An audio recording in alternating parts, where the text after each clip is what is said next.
आज हम लोग करंट अफेयर में अर्धवार्षिक फुल पत्ती वाली क्लास का जनवरी 2022 से जून 2022 तक में राष्ट्रीय आर्थिक परिदृश्य के बारे में, उसमें पहला है वीर बाल दिवस के बारे में कुछ जानकारी इकट्ठा करते हैं। साहस और न्याय के संकल्प को श्रद्धांजलि। पीएम मोदी ने 26 दिसंबर को वीर बाल दिवस के रूप में घोषित किया। 9 जनवरी 2022 को प्रधानमंत्री नरेंद्र मोदी ने प्रतिवर्ष 26 दिसंबर को वीर बाल दिवस के रूप में मनाने की घोषणा की। यह दिन साहिबजादों ने यानी गुरु गोविंद सिंह के 4 पुत्रों की श्रद्धांजलि देने के लिए मनाया जाएगा। इस दिन साहिबजादा फतेह सिंह और साहिबजादा जोरावर सिंह की शहादत हुई थी। इन्हें दीवार में जिंदा चुनवा दिया गया था। उन्हें अधार्मिक मार्ग पर चलने के बजाय मृत्यु को प्राथमिकता दी। चारों साहिबजादे अन्याय के आगे कभी नहीं झुके और वे एक सामंजस्यपूर्ण विश्व बनाना चाहते थे। भारत की पहली मोबाइल हनी प्रोसेसिंग बैंक 7 जनवरी 2022 को खादी और ग्रामोद्योग KVIC के अध्यक्ष विनय कुमार सक्सेना ने उत्तर प्रदेश के गाजियाबाद जिले के सिरोरा गांव में भारत की पहली mobile honey processing bank launch की। मोबाइल बैंक को KVIC द्वारा अपने बहुविषयक प्रशिक्षण केंद्र पंजोकेरा में 15 लाख रुपये की लागत से इन हाउस डिजाइन किया। यह मोबाइल शहादत प्रसंस्करण इकाई 8 घंटे में 300 केजी शहादत तक संसाधित कर सकती है।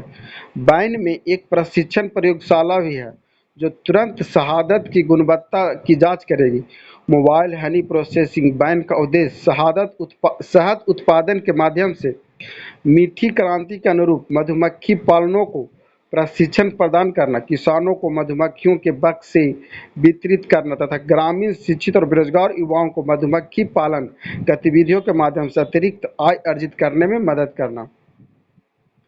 खादी और ग्रामोद्योग आयोग खादी और ग्राम उद्योग आयोग अधिनियम 1956 के तहत स्थापित एक वैधानिक निकाय है। यह सूक्ष्म, लघु और मध्यम उद्यम मंत्रालय के अधीन कार्य करता है। इस आयोग ने वर्ष 2017-18 में हनी मिशन कार्यक्रम शुरू किया। जनरल बिपिन रावत सैनिक स्कूल भारत के प्रथम chief of defence staff general Bipin Rawat को श्रद्धांजलि अर्पित करते हुए उत्तर प्रदेश के मुख्यमंत्री योगी आदित्यनाथ ने मैनपुरी जनपद में स्थित सैनिक स्कूल का नाम जनरल बिपिन रावत स्कूल करने की घोषणा की। प्रधान रक्षा अध्यक्ष जनरल बिपिन रावत, उनकी पत्नी मधुलिका रावत, सेना के 12 अन्य अधिकारी गत 8 दिसंबर 2021 को तमिलनाडु के कुन्नूर के पास हेलीकॉप्टर दुर्घटना में शहीद हो गए थे। मैनपुर स्थित सैनिक स्कूल की शुरुआत 1 अप्रैल 2019 को हुई। उत्तर प्रदेश सरकार और रक्षा मंत्रालय के बीच 30 अप्रैल 2015 को एक समझौते के आधार पर इस स्कूल की स्थापना की गई। चेन्नई अंतर्राष्ट्रीय हवाई अड्डा चेन्नई अंतर्राष्ट्रीय हवाई अड्डा विश्व के 10 बड़े अंतर्राष्ट्रीय हवाई अड्डों में एक है जो समय पर ऑन टाइम प्रस्थान सुनिश्चित करता है। यात्रा, वित्त, एरोस्पेस, विमान उद्योग के लिए विमानन डेटा की पेशकश करने में विशेषज्ञ रखने वाले संगठन सीरियम द्वारा की गई समीक्षा में हवाई अड्डे को वर्ष 2021 के लिए समय पर प्रदर्शन ऑन टाइम परफॉर्मेंस हेतु चेन्नई अंतर्राष्ट्रीय हवाई अड्डे को 8वां स्थान दिया गया। चेन्नई एयरपोर्ट भारत का 6ठा सबसे व्यस्तम हवाई अड्डा है।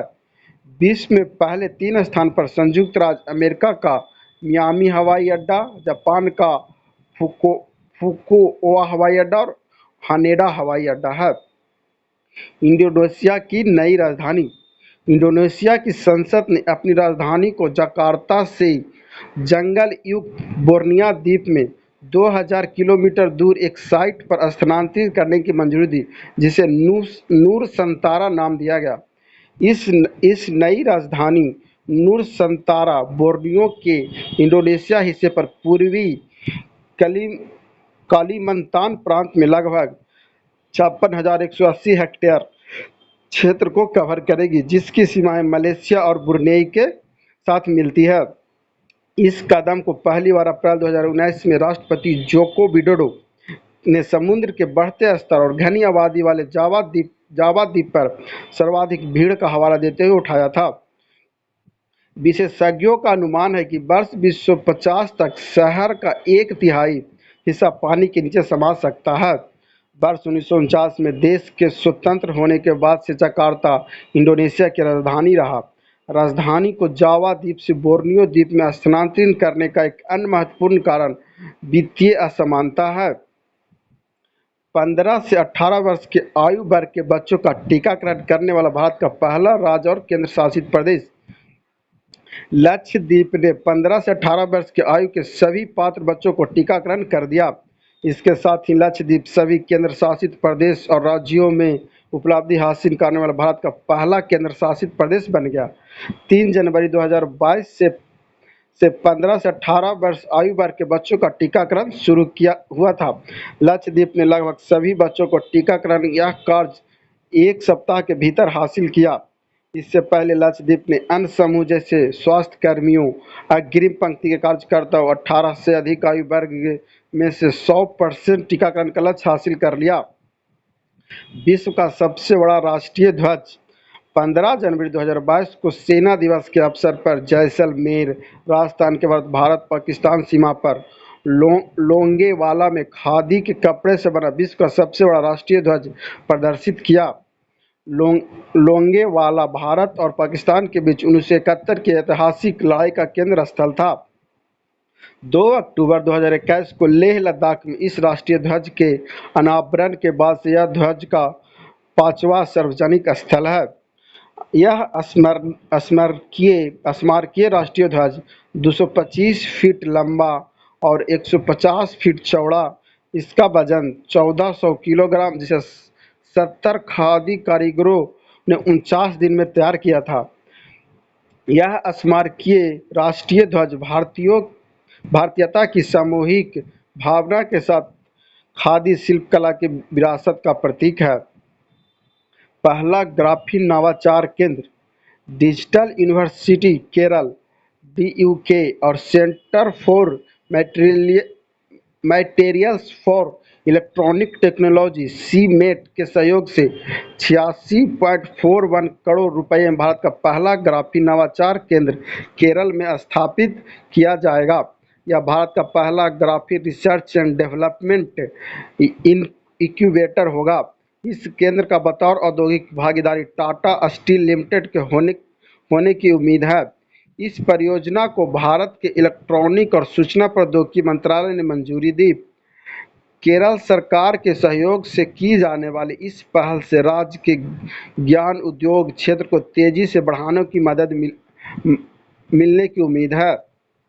DUK के डॉक्टर AP जेम्स और CMAT की डॉक्टर AP सीमा परियोजना के मुख्य जांचकर्ता होने के साथ इसका नेतृत्व भी करेंगे। कार्बन के एक रूप ग्रेफाइट से बने ग्राफीन एक अणु की मोटाई वाली समान कार्बन की एक पतली परत है। पहली पैरा बैडमिंटन अकादमी भारत की पहली पैरा बैडमिंटन अकादमी लखनऊ, उत्तर प्रदेश में स्थापित की गई। यह setup stade de France stadium, Paris, France में होने वाले वर्ष 2024 पैरा ओलंपिक में भारत की पदक संभावनाओं में सुधार करेगा। बैडमिंटन सेंटर की भारतीय पैरा बैडमिंटन टीम के मुख्य राष्ट्रीय कोच गौरव खन्ना ने एजेस फेडरल लाइफ इंश्योरेंस के सहयोग से लॉन्च किया। राष्ट्रीय स्टार्टअप दिवस भारत के स्टार्टअप इकोसिस्टम को बढ़ावा देने के लिए प्रधानमंत्री नरेंद्र मोदी ने 16 जनवरी को राष्ट्रीय स्टार्टअप दिवस के रूप में मनाने की घोषणा की। यह घोषणा उद्योग संवर्धन और आंतरिक व्यापार विभाग द्वारा आयोजित स्टार्टअप इंडिया इनोवेशन सप्ताह के दौरान की गई, जो 10 जनवरी से 16 जनवरी 2022 के बीच मनाया गया था। यह दिवस स्टार्टअप संस्कृति को भारत के दूर दराज क्षेत्रों तक पहुंचाने और बढ़ावा देने के लिए शुरू किया गया। 16 जनवरी 2016 को स्टार्टअप इंडिया पहल के शुभारंभ के बाद वर्तमान में भारतीय स्टार्टअप पारिस्थितिकी तंत्र का विश्व में तीसरा स्थान है। भारत का पहला नैपकिन मुक्त गांव। केरल के राज्यपाल आरिफ मोहम्मद खान ने 13 जनवरी 2022 को एर्नाकुलम जिले के एक छोटे से गांव कुबलांगी को भारत का पहला नैपकिन मुक्त गांव घोषित किया। इससे पूर्व इस गांव ने भारत के पहले मॉडर्न पर्यटन गांव के रूप में भी प्रशंसा प्राप्त की। यह कदम अवलकाई पहल का एक हिस्सा है जिसे एचएलएल प्रबंधन अकादमी और इंडियन ऑयल कॉरपोरेशन की थिंगल योजना के सहयोग से एर्नाकुलम संसदीय क्षेत्र में लागू किया गया था। अवलकाई पहल के तहत कुबलांगी गांव में 18 वर्ष से अधिक उम्र की महिलाओं के लिए 5,000 मिनटुअल कप वितरित किया गया। संघीय कॉरपोरेट टैक्स।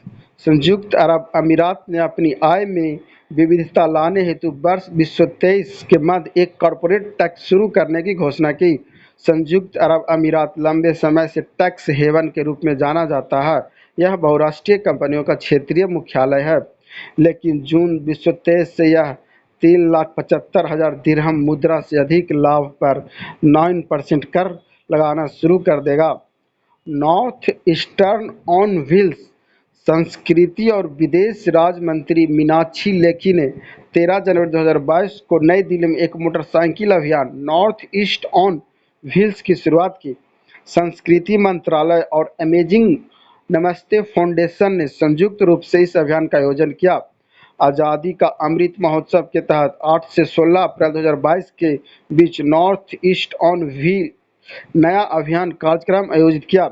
इस अभियान के लिए पूरे देश के 75 बाइकर्स का चयन किया जाएगा, जो 6 समूह में यात्रा करते उत्तर पूर्वी क्षेत्र में लगभग 9,000 किलोमीटर की दूरी तय की। यह अभियान पर्यटन मंत्रालय की देखो अपना देश पहल को भी बढ़ावा देने के लिए विशेष रूप से ध्यान केंद्रित किया। Air India. 27 जनवरी 2022 को केंद्र सरकार ने एयर इंडिया को टाटा सन्स को सौंप दिया। इससे ऋण में डूबी एयर इंडिया के हस्तांतरण की प्रक्रिया पूरी हो गई। इसके साथ ही टाटा समूह ने एयरलाइंस के राष्ट्रीयकरण के 59 वर्ष बाद एयर इंडिया का स्वामित्व हासिल कर लिया।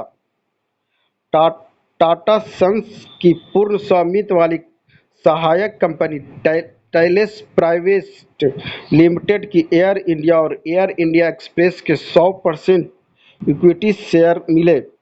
एयर इंडिया AIXL के साथ मुख्य रूप से घरेलू अनुसूचित हवाई यात्री परिवहन सेवा, एयर कार्गो परिवहन सेवाएं और अंतर्राष्ट्रीय अनुसूचित हवाई यात्री परिवहन सेवा प्रदान करने के व्यवसाय में कार्यरत है। Air India SATS airport services Delhi, Hyderabad, Bengaluru, Mangaluru और तिरुवनंतपुरम के हवाई अड्डों पर ग्राउंड हैंडलिंग सेवाएं प्रदान करने के अलावा बेंगलुरु हवाई अड्डों पर कार्गो हैंडलिंग सेवाएं प्रदान करती है। एयरलाइन की स्थापना 1932 में टाटा एयरलाइंस के रूप में हुई थी। वर्ष 1946 में द्वितीय विश्व युद्ध के बाद टाटा एयरलाइंस को एक सार्वजनिक कंपनी में बदल दिया गया और नाम बदलकर एयर इंडिया लिमिटेड कर दिया गया। राष्ट्रीय युवा संसद महोत्सव 2022। 10 से 11 मार्च 2022 को संसद के सेंट्रल हॉल नई दिल्ली में राष्ट्रीय युवा संसद महोत्सव का तीसरा संस्करण आयोजित किया गया। इस आयोजन का लोकसभा सचिवालय, युवा मामले और खेल मंत्रालय द्वारा संयुक्त रूप से किया गया। इसका उद्देश्य 18 से 25 आयु वर्ग के युवाओं की आवाज़ सुनना है, जिसे वोट देने की अनुमति है लेकिन चुनाव नहीं लड़ सकते। प्राकृतिक गैस प्रणाली में हाइड्रोजन के मिश्रण की पहली परियोजना। Gas authority of India limited ने मध्य प्रदेश के इंदौर में प्राकृतिक गैस प्रणाली में हाइड्रोजन के मिश्रण की भारत की अपनी तरह से पहली परियोजना शुरू की। इंदौर में कार्यरत SPCL के साथ गेल की संयुक्त उद्यम जेवी कंपनी अवंतिका गैस लिमिटेड को हाइड्रोजन मिश्रित प्राकृतिक गैस की आपूर्ति की जाएगी। राष्ट्रीय हाइड्रोजन मिशन के अनुरूप गेल ने सिटी गैस वितरण नेटवर्क हाइड्रोजन सम्मिश्रण की तकनीकी व्यावसायिक संभाव्यता स्थापित करने के लिए पायलट परियोजना के रूप में हाइड्रोजन सम्मिश्रण शुरू किया है। गेल ने सिटी गेट CGS इंदौर में स्लेटी हाइड्रोजन इंजेक्शन अर्थात अर्थात भरना शुरू किया। इस स्लेटी हाइड्रोजन को बाद में हरित हाइड्रोजन से बदल दिया जाएगा। विश्व का सबसे बड़ा कैनाल लॉक। विश्व के सबसे बड़े कैनाल लॉक का उद्घाटन नीदरलैंड के एम्स्टर्डम बंदरगाह, एक छोटे से बंदरगाह शहर एचमुडेन में किया गया है। समुद्र के लॉक ताले का उद्घाटन डच राजा विलेम अलेक्जेंडर ने किया। इजमुडेन सी लॉक 500 मीटर 1640 फीट लंबा और 70 मीटर चौड़ा है। इस पर बुनियादी ढांचा परियोजना का निर्माण वर्ष 2016 में शुरू हुआ। इसे वर्ष 2019 तक पूरा किया जाएगा, मगर तकनीकी कारणों के रहते अब कार्य लगभग संपूर्ण हो गया। यह शुरू में नियोजित बजट से लगभग 300 मिलियन अधिक हो गया। भारत का पहला कोयला मेथनॉल पायलट संयंत्र। केंद्रीय भारतीय उद्योग मंत्री महेंद्र नाथ पांडे ने 15 जनवरी 2022 को भारत का पहला कोयले से मेथनॉल पायलट संयंत्र देश को समर्पित किया।